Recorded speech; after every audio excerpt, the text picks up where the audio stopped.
So guys, nakita natin doon, ginamitan niya lamang po ng spray. Ano kayang ginamit niya? Mari pong gumamit po siya ng dressing belt spray or W40 na gusto niyo lang ma-extinguish kung sa pump belt ba daw yung maingay o doon sa bearing. So, in-sprayhan niya, nawala. Ibig sabihin po, maari po yung pan belt ay sira na o maari itong kulang lamang po sa adjustment. Kapag hindi po yan nawala, ibig sabihin nyo ang problema niya ay pan belt or your bearing.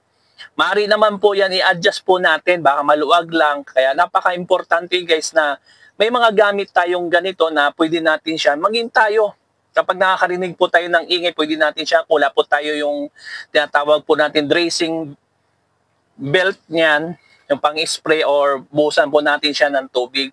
Kayang-kaya nyo pong gawin to guys, kahit mag-DIY ka, kaya mong gawin to at alam ko na ang bidyong ito ay makakatulong sa'yo. At pwede mo siyang gawin kung ikaw ay hindi sanay sa mga bagay na ito at naiingayan ka